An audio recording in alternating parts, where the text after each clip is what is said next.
નમસ્કાર વિદ્યાર્થી મિત્રો, આજે આપણે એક નવું ચેપ્ટરની શરૂઆત કરવા જઈ રહ્યા છે. બાયનોમિયલ થિયોરમ, દ્વિપદી પ્રમેય.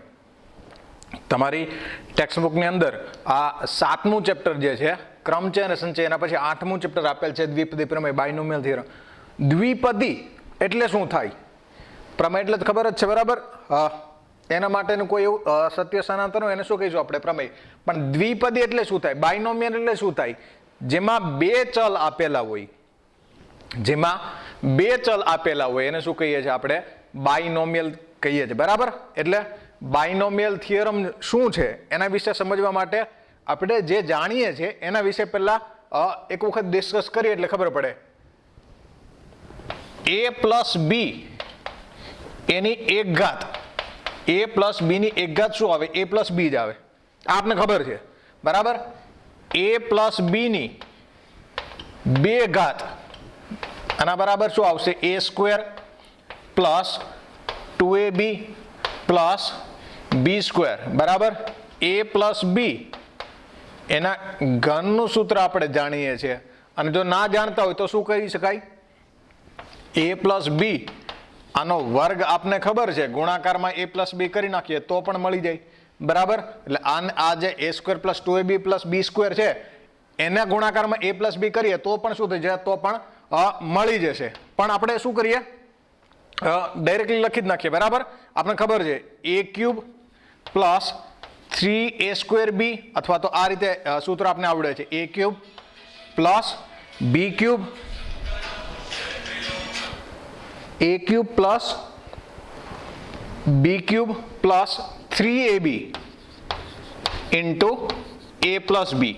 એટલે શું થશે? a ક્યુબ પ્લસ 3ab ગુણાકારમાં a કરીએ એટલે શું થશે? 3a સ્ક્વેર બી, અને 3ab ગુણાકારમાં b કરીએ એટલે શું થશે? 3ab સ્ક્વેર વત્તા શું થશે? b ક્યુબ, બરાબર? આ આવે છે a plus B raise to 3. એનું વિસ્તરણ a plus B raise to 4 નું વિસ્તરણ કરીએ. a plus B raise to 4 નું વિસ્તરણ શું થાય? a plus B raise to 4 નું વિસ્તરણ કરીએ તો શું કરવાનું થાય? આપણે આની સાથે ફરીથી a પ્લસ બી વડે ગુણાકાર થાય તો a પ્લસ બી નો ક્યુબ ગુણાકારમાં a plus b. a plus b નો ક્યુબ શું છે? a cube plus 3a square b plus 3ab square plus b cube into a plus b. ગુણાકાર કરીએ એટલે પહેલા બધાનો ગુણાકાર a સાથે થશે એટલે શું આવશે? a raise to 4. બધાનો ગુણાકાર આનો ગુણાકાર પણ a સાથે એટલે 3a ક્યુબ બી,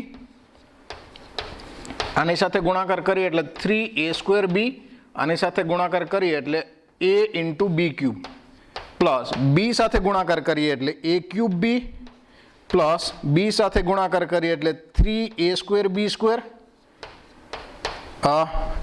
b સાથે ગુણાકાર કરીએ અહીંયા a ક્યુબ છે, અહીંયા a સ્ક્વેર બી સ્ક્વેર છે, બરાબર? b સાથે ગુણાકાર કરીએ એટલે 3ab ક્યુબ, અને b સાથે ગુણાકાર કરીએ એટલે શું થશે? b raise to 4.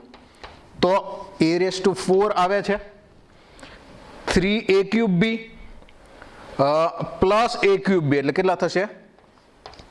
4a cube b, 3a square b square, 3a square b square એટલે કેટલા થશે? 6a square b square, ab cube plus 3ab cube એટલે કેટલા થશે? 4ab cube plus b raise to 4. જેવી રીતે 3 ઘાતનું, 1 ઘાતનું, 2 ઘાતનું, 3 ઘાતનું, 4 ઘાતનું સૂત્ર છે, એવી રીતે મારે જે સૂત્ર જોઈએ છે એ કોનું સૂત્ર જોઈએ છે? a પ્લસ બી ની ગમે એટલી ઘાત હોય, ધારો કે n ઘાત હોય તો ડાયરેક્ટલી એનું સૂત્ર આવતું હોવું જોઈએ. આવું મારે કંઈક ગોઠવણ જોઈએ છે, આના માટે કંઈક ફોર્મ્યુલા જોઈએ છે, બરાબર? આ જેટલા આપણે મળ્યા છે, જેટલા આપણે ખબર છે એટલાનું આપણે ઓબ્ઝર્વેશન કરીએ, જેટલા આપણે ખબર છે એટલાનું ઓબ્ઝર્વેશન કરીએ તો એના ઉપરથી સહગુણકો જે મળે છે એને ટ્રાયેંગલ સ્વરૂપે લખીએ. સહગુણકોને ટ્રાયેંગલ સ્વરૂપે લખીએ તો અહીંયા a પ્લસ બી એની એક ઘાત, અથવા તો જ્યારે ઘાત એક હોય ત્યારે સહગુણકો જે છે એ સહગુણકો શું આવે છે એને લખી લઈએ. ઘાત 1 હોય ત્યારે સહગુણકો 1 અને 1 છે. ઘાત 2 હોય ત્યારે સહગુણકો શું છે? ઘાત 2 હોય ત્યારે સહગુણકો છે 1, 2 અને 1. બરાબર, ત્યારે સહગુણકો છે 1, 2 અને 1. જ્યારે ઘાત 3 હોય ત્યારે સહગુણકો શું છે? જ્યારે ઘાત 3 હોય છે ત્યારે સહગુણકો છે 1, 3, 3, 1. 1, 3, 3 અને 1. જ્યારે 0 ઘાત હશે, a પ્લસ b ની 0 ઘાત શું થાય? a પ્લસ b ની 0 ઘાત 1 થાય ત્યારે સહગુણક શું આવતો હશે? 1 જ આવતો હશે. અચ્છા, 3 ઘાત હોય ત્યારે આવું આવે છે. 4 ઘાત હોય ત્યારે શું આવશે? 4 ઘાત હોય ત્યારે શું આવશે? 1, 4, 6, 4, 1. 1, 4, 6, 4, 1. આ જેટલું આપણે આપ્યું છે એ દરેકનું ઓબ્ઝર્વેશન કરીએ અને વિસ્તરણનું ઓબ્ઝર્વેશન કરીએ તો અહીંયા શું એક ઘાતમાં તો ખબર નથી પડતી કંઈ. બે ઘાતમાં જોઈએ તો શરૂઆતમાં આની ઘાત જે છે એ 2 જેટલી છે, પછી એની ઘાત 1 થઈ જાય છે, પછી એની ઘાત ઘટીને 0 થઈ જાય છે. અહીંયા b ની ઘાત 0 છે, 1 વધે છે, 1 ઘાત થઈ જાય છે, હજી 1 ઘાત વધે છે, 2 થઈ જાય છે. એવી રીતે ક્યુબમાં જોઈએ તો અહીંયા શું થાય છે? મેક્સિમમ ઘાત આવે છે. અચ્છા, a ક્યુબ અહીંયા જોવે તો 1 ઘાત ઘટી જાય, a સ્ક્વેર અહીંયા જોવે તો 1 ઘાત હજી ઘટી જાય, a અને અહીંયા ઘાત 0 થઈ જાય છે. એ ટૂંકમાં જનરલાઇઝ ફોર્મમાં શું કહી શકાય કે અહીંયા a ની પાવર જે છે એ કેવી હશે? મેક્સિમમ હશે. પછી ધીમે ધીમે શું થતું જાય છે? ધીમે ધીમે a ની પાવર 1 ઘટતી જાય છે અને b ની પાવર અહીંયા 0 હશે અને b ની પાવર 1 જે છે એ શું થતી જાય છે? વધતી જાય છે. હવે જો આપણે આ ટ્રાયેંગલ મળી જાય તો ધારો કે આપણે n પાવર છે, n પાવર હોય ત્યારે પદ તો કયા પ્રકારના આવતો હોય? a રેસ ટુ n આવતો હોય ને b ની 0 ઘાત આવતી હોય. હવે આગળના જે દરેક પદ છે એમાં શું થતું જાય છે? આગળના જે દરેક પદ છે એમાં a ની 1 ઘાત ઘટતી જાય છે, b ની 1 ઘાત વધતી જાય છે. a raise to n minus 2 થઈ જાય, b સ્ક્વેર થઈ જાય, a raise to n minus 3 થઈ જાય, b ક્યુબ થઈ જાય અને છેલ્લે શું થઈ જાય? a ની 0 ઘાત થઈ જાય અને b ની n ઘાત થઈ જાય. આપણી પાસે છે શું નહીં? જે n ઘાત છે 1, 2, 3, 4 એના સહગુણકો છે. એવી રીતે જો n ઘાત માટેના સહગુણકો પણ મળી જાય તો a plus b raise to n, તો a plus b raise to n જે છે એનું સાદુરૂપ જે છે એનું વિસ્તરણ જે છે એ આપણે ખબર પડી જાય. આ સહગુણકો આપણે નક્કી કરવા માટે આ ટ્રાયેંગલનું ઓબ્ઝર્વેશન કરીએ. આ સહગુણકોનો જે આ ટ્રાયેંગલ છે એને પાસ્કલ્સ ટ્રાયેંગલ કહેવાય. ટ્રાયેંગલનું ઓબ્ઝર્વેશન કરીએ તો શું જોવા મળે છે આપણે? આ રો ઉપરથી આ રો મેળવવી હોય તો શું કરીએ છીએ?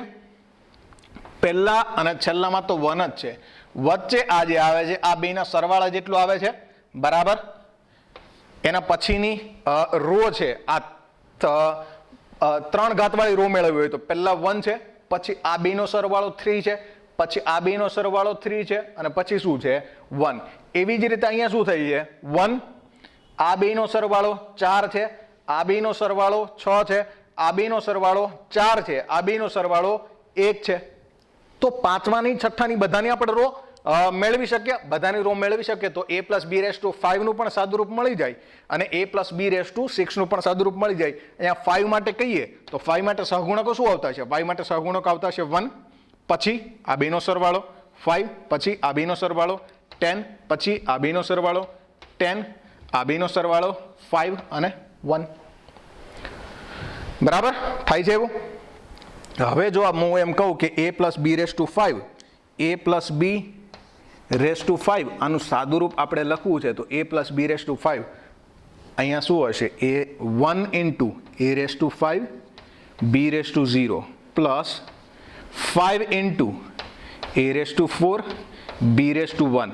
a ની 1 ઘાત ઘટતી જાય છે, b ની 1 ઘાત વધતી જાય છે, પ્લસ 10 ઇન્ટુ a ની 4 છે, અહીંયા a ની કેટલી પાવર આવી જાય? 3, b ની કેટલી પાવર આવી જાય? 2, પ્લસ અહીંયા 10 a ની 2 પાવર, b ની 3 પાવર, પ્લસ 5 a ની 1 પાવર, b ની 4 પાવર, પ્લસ 1 ઇન્ટુ a ની 0 પાવર અને b ની 5 પાવર.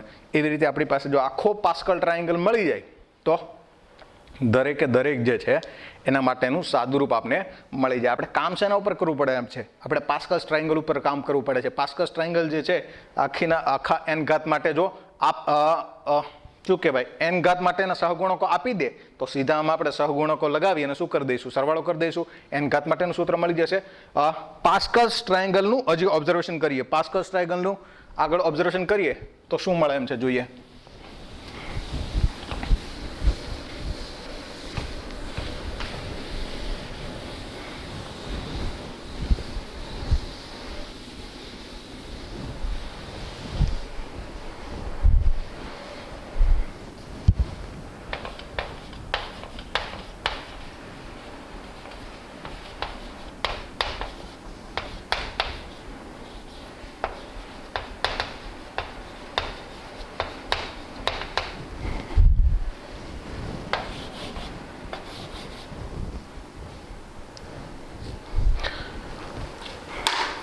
ટ્રાયેંગલ બનાવીએ તો આ શું હતું? આ ઘાત 1 માટે ઘાત 0 1 2 3 4 5 અને એવી રીતે આપણે n ઘાત માટે જોઈએ છે, બરાબર. સહગુણકોની જો વાત કરીએ તો સહગુણકો અહીંયા શું હતા? 1 હતા, પછી 1 1 1 આ બેનો સરવાળો 2 અને 1 1 આ બેનો સરવાળો 3 આ બેનો સરવાળો 3 અને પછી 1 1 આ બેનો સરવાળો 4 આ બેનો સરવાળો 6 આ બેનો સરવાળો 4 અને પછી 1 5 માટે 1 આ બેનો સરવાળો 5 આ બેનો સરવાળો 10 આ બેનો સરવાળો 10 આ બેનો સરવાળો 5 અને 1. આપણે કોના માટે જોઈએ છે? 1 માટે જોઈએ છે. બીજું જો ખાસ નિરીક્ષણ કરીએ તો આ જે છે એ NCRના સ્વરૂપમાં આખા ટ્રાયેંગલને જે છે NCRના સ્વરૂપમાં લખી શકાય એમ છે. NCRના સ્વરૂપમાં લખવું હોય તો NCRને ફરીથી એક વખત યાદ કરી લઈએ. NCR ઇઝ ઇક્વલ્સ ટુ શું હતું? NCR અથવા તો હું કહું છું 7C2. 7C2ની ગણતરી કરવી હોય તો 7C2ની ગણતરી કઈ રીતે કરતા હતા આપણે?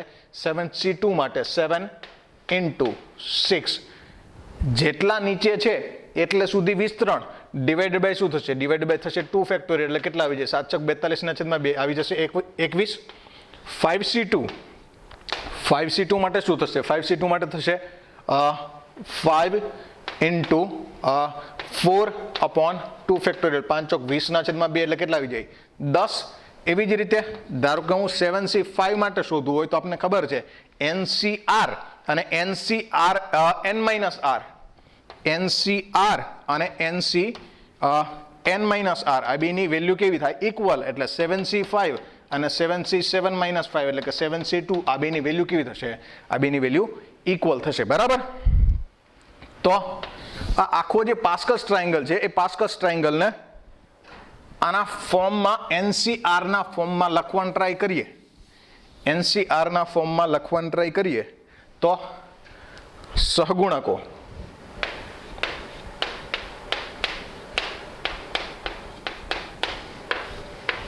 આ સહગુણકને શું લખી શકાય? અને 1C0 1C0 એટલે 1 થાય અને 1C1 એટલે 1 થાય. આ 1 છે અને 2C0 અને 2C2 આ 1 છે અને 3C0 અને 3C3 NC0 અને NCN બે કેટલા થાય? 1 જ થાય, બરાબર. આ ઘાત 1 માટે ઘાત 2 માટે લખવું હોય તો શું લખી શકાય? 2C0 અને 2C2.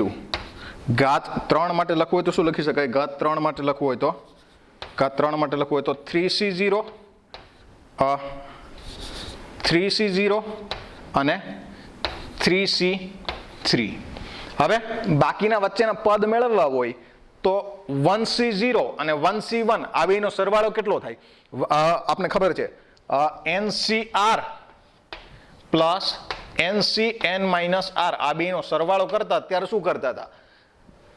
નીચે જ NCR - 1 અહીંયા એકનો તફાવત હોય. નીચે જ્યારે એકનો તફાવત હોય ઉપર સરખું હોય ત્યારે શું કરતા? નીચે જે વધારે હતા એ લખતા હતા. એટલે 2 માંથી r ને r - 1 માંથી વધારે કોણ થાય? r, બરાબર. ઉપર શું લખતા હતા? ઉપર શું લખતા હતા આપણે? અહીંયા n હોય તો અહીંયા શું થઈ જશે? n+1. આ બેનો સરવાળો કરવો છે. નીચે વધારે કોણ છે?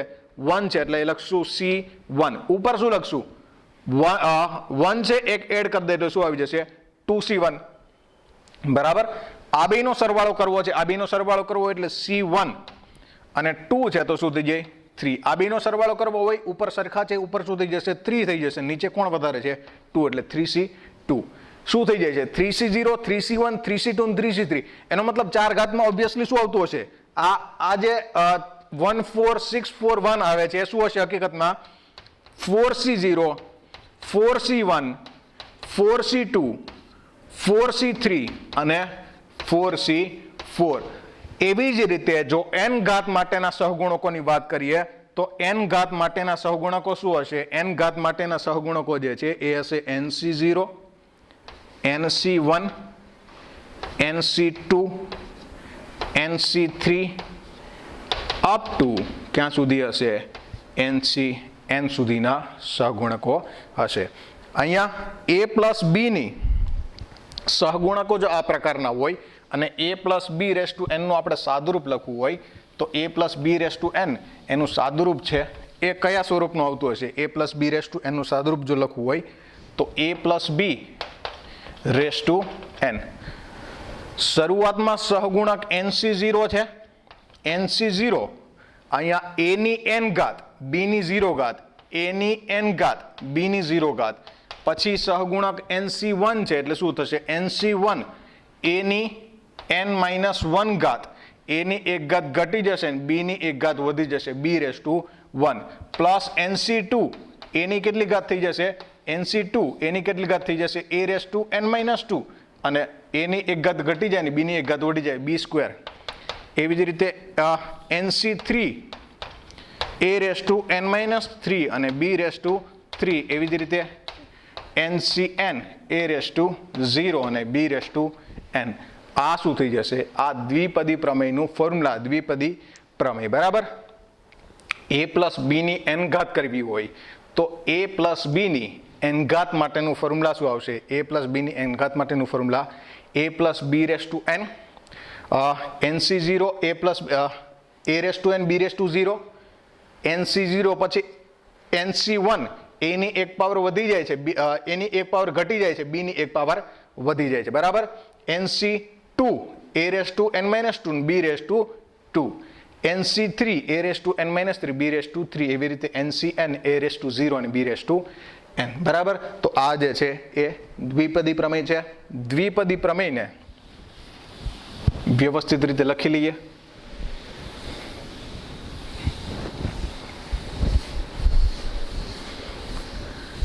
અને યાદ રાખીએ કઈ રીતે આપણે સાદુરૂપ આપીએ છીએ. બરાબર. a plus B raise to n a plus B raise to n એનું સાદુરૂપ કઈ રીતે આપશું? a plus B raise to n એટલે NC0 a raise to n b raise to 0 plus NC1 a raise to n minus 1 અને b raise to 1 plus NC2 a raise to n minus 3 b raise to a raise to n minus 2 b raise to 2. NC3 a raise to n minus 3 b raise to 3 અને NCN a raise to 0 અને b raise to n. બરાબર. તો a plus b raise to n દ્વિપદી પ્રમેય જે છે એ આ પ્રમાણે આવશે. આ જે છે એ બે ચલ a અને b માટેનો દ્વિપદી પ્રમેય છે. સહગુણકો જો n ઘાતના સહગુણકોની વાત કરીએ તો n ઘાતના સહગુણકો જે છે એ શું આવશે? અહીંયા NC0 હશે, પછી NC1, પછી NC2, પછી NC3 અને છેલ્લે ક્યાં સુધી આવશે? NCN સુધી આવશે. બરાબર. આના અમુક મુદ્દાઓ જે છે એ જો નોટ કરી લઈએ તો અહીંયા આપને કયા કયા નિરીક્ષણ જોવા મળ્યા છે, કયા કયા અવલોકનો જોવા મળ્યા છે. બરાબર. તો અવલોકનોની વાત કરીએ તો જે અવલોકનો આપને જોવા મળ્યા છે એ અવલોકનો અહીંયા નોટ ડાઉન કરી લઈએ છીએ. દ્વિપદી પ્રમેયમાં કયા કયા અવલોકનો જોવા મળ્યા છે? એક તો આનું nમું પદ લખવું હોય તો આનું nમું પદ જે છે એ nમું પદ કઈ રીતે લખી શકીએ? આનું કોઈ પણ પદ લખવું હોય તો પહેલું a plus B raise to n નું rમું પદ, કોઈ પણ પદ આરમાં પદમાં r બરાબર 1 મૂકીએ એટલે પહેલું પદ મળતું હશે, r બરાબર 2 મૂકીએ એટલે બીજું પદ મળતું હશે, r બરાબર 3 મૂકીએ એટલે ત્રીજું પદ મળતું હશે. rમું પદ ના વિસ્તરણમાં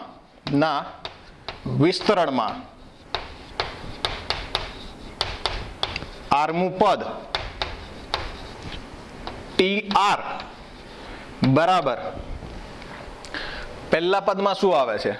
પહેલા પદમાં NC0 આવે છે, બીજામાં NC1 આવે છે, બીજામાં 1 આવે છે, ત્રીજામાં 2 આવે, ચોથામાં 3 આવે છે. તો આરમાં પદમાં શું આવતા હશે? NC r નહીં આવે પણ શું આવશે? r-1. આ સહગુણક આવતો હશે. બીજું અચ્છા, બાકી આપણે r પ્લસ 1 માં પદનું જ આપણે લખીએ. અહીંયા r પ્લસ 1 નું પદ, r પ્લસ 1 નું પદ લખીએ, r પ્લસ 1 નું પદ લખીએ એટલે r પ્લસ 1 માં પદમાં અહીંયા શું હશે? r હશે. બરાબર. ધારો કે r બરાબર 0 મૂકીએ તો પહેલું પદ અને અહીંયા શું હશે? 0. r બરાબર 2 મૂકીએ એટલે બીજું પદ અને અહીંયા શું હશે? r બરાબર 1 મૂકીએ એટલે બીજું પદ અને અહીંયા 1 હશે. બરાબર. બીજા પદમાં 1 છે. ત્રીજા પદ એટલે r બરાબર 2 મૂકીએ તો અહીંયા 2 છે. r પ્લસ 1 માં પદમાં શું આવશે? ત્યાં r આવશે. બરાબર. અને a ની ઘાત જે છે એ આ બેના ડિફરન્સ જેટલી આવે છે. જો અહીંયા a ની પાવર n-1 છે, અહીંયા a ની પાવર n-2 છે, અહીંયા a ની પાવર કેટલી આવશે? a ની પાવર આવશે n-r. b ની પાવર કેટલી આવશે? અહીંયા 1 છે તો b ની પાવર 1 છે, 2 છે તો b ની પાવર 2 છે, 3 છે તો b ની પાવર 3 છે. એટલે અહીંયા b ની પાવર જે છે એ b ની પાવર કેટલી આવશે? r. r પ્લસ 1 માં પદની વાત કરીએ તો r પ્લસ 1 નું પદ tr પ્લસ 1 શું છે? ncr a raise two n-r અને b રેસ ટુ r. હવે r ની જેમ જેમ કિંમત બદલાવતા જઈએ, r બરાબર 0 મૂકીએ તો પેલું પદ મળી જાય. r બરાબર 0 મૂકીએ એટલે nc0 a raise to n b raise to 0 શું મળી જાય? પેલું પદ મળી જાય. બરાબર. તો આ r નું પદ છે. બીજું a plus b raise to n જે છે એને આ r માં પદનો સરવાળો એટલે કે સિગ્મા. r બરાબર ક્યાંથી મૂકવાના છે? r બરાબર 0 થી લઈને r બરાબર n સુધી, r બરાબર 0 થી લઈને r બરાબર n સુધી મૂકીએ તો શું આવશે? ncr a raise two n-r અને b રેસ ટુ r. ટૂંકમાં આ આખું સાદુરૂપ છે અને એવી રીતે સિગ્મા સ્વરૂપે લખશું. r બરાબર 0 મૂકશું, પેલું પદ મળશે, વત્તા r બરાબર 1 મૂકશું, બીજું પદ મળશે, વત્તા r બરાબર 2 મૂકશું તો ત્રીજું પદ મળશે. એવી રીતે બધા પદ જે છે આ સિગ્મા સ્વરૂપે લખેલો હોય તો આ જે છે આખું શું મળશે? સાદુરૂપ દર્શાવશે. બરાબર. ત્રીજા ઓબ્ઝર્વેશનની જો વાત કરીએ તો ત્રીજું ઓબ્ઝર્વેશન શું છે? અહીંયા a પ્લસ b ની એક ઘાત હોય તો a પ્લસ b આવે છે. a પ્લસ b ની બે ઘાત તો a square plus 2ab plus b square આવે છે. a પ્લસ b ની 3 ઘાત હોય તો a cube plus 3a square b plus 3ab square plus b cube. એટલે કે એક ઘાત હોય તો બે પદ, બે ઘાત હોય તો 3 પદ, 3 ઘાત હોય તો 4 પદ મળે છે. એવી રીતે અહીંયા n ઘાત હોય તો કેટલા પદ મળશે? જો બહુપદીમાં જો દ્વિપદી ની n ઘાત હોય તો પદની સંખ્યા કેટલી થાય છે? પદની સંખ્યા n પ્લસ 1 થાય છે. બરાબર. દરેક વિસ્તરણમાં શરૂઆતના પ્રથમ પદમાં a ની ઘાત n, બીજા પદમાં n-1, પહેલા પદમાં a ની ઘાત n છે, બીજામાં n-1 છે, ત્રીજામાં n-2 છે, એમ શું થતું જાય છે? ઘટતી જાય છે. એ ઓબ્ઝર્વેશન કર્યું હતું. અને b માટે શું થાય છે? વધતી જાય છે. બીજા પદમાં n-1 અને આમ એક ઘટતી જાય છે. b ની ઘાત પ્રથમ પદમાં 0, બીજા પદમાં 1, ત્રીજા પદમાં 2, આમ એક વધતી જાય છે. બરાબર. તો a અને b ની ઘાત જે છે એમાં શું થાય છે? a અને b ની ઘાત, a ની ઘાત શરૂઆતમાં મહત્તમ, પછી એક ઘટતી જાય છે. b ની ઘાત શરૂઆતમાં ન્યૂનતમ, પછી એક વધતી જાય છે. આ a અને b ની ઘાત છે. બરાબર. બીજા ઓબ્ઝર્વેશનની વાત કરીએ તો બીજા ઓબ્ઝર્વેશનમાં શું જોવા મળે છે કે દરેક પદમાં a અને b ની ઘાતનો સરવાળો કરીએ તો a અને b ની ઘાતનો સરવાળો n+0 n, n-1 + 1 n, n-2 + 2 n. દરેક પદમાં a અને b ની ઘાતનો સરવાળો જે છે એ n જેટલો થાય છે. વિસ્તરણના દરેક પદમાં a અને b ની ઘાતનો સરવાળો n થાય છે. બરાબર. આટલા અવલોકનો જે છે અહીંયા જોવા મળે છે. ખાસ કરીને આપણા જે યાદ રાખવાનું છે એ યાદ રાખવાનું છે કે r+1મું પદ જે છે આ વિસ્તરણમાં r+1મું પદ શું હશે? NCR into a⁻r into b⁻r. બરાબર. અને જો વિસ્તરણની વાત કરવી હોય તો એની ઘાત શરૂઆતમાં n હોય છે, શરૂઆતમાં મહત્તમ હોય છે, એમ કરીને બીજા પદમાં એક ઘાત ઘટે છે, ત્રીજા પદમાં એક ઘાત ઘટે છે, એવી રીતે ઘટતી ઘટતી છેલ્લા પદમાં એની ઘાત 0 થઈ જાય છે. બી ની ઘાત શરૂઆતમાં 0 હોય છે, ન્યૂનતમ હોય છે, અને એક એક વધતી છેલ્લે n+1માં પદમાં ઘાત જે છે એ શું થઈ જાય છે? મહત્તમ થઈ જાય છે. તો આ દ્વિપદી વિસ્તરણનું ફોર્મ્યુલા છે. દ્વિપદી વિસ્તરણ જે છે એનું આ સૂત્ર છે, અથવા તો દ્વિપદી વિસ્તરણની વ્યાખ્યા કેવી હોય તો આ જ છે. બરાબર. તો અહીંયા જે છે આ દ્વિપદી વિસ્તરણની બાયનોમિયલ થિયરમની થિયરી જે છે અહીંયા પૂરી કરીએ છીએ. નેક્સ્ટ લેક્ચરથી આપણે દાખલાઓ કરશું. બરાબર. તો અહીંયા લેક્ચર પૂરો કરીએ છીએ. જય હિન્દ, જય ભારત. Thank you. આભાર.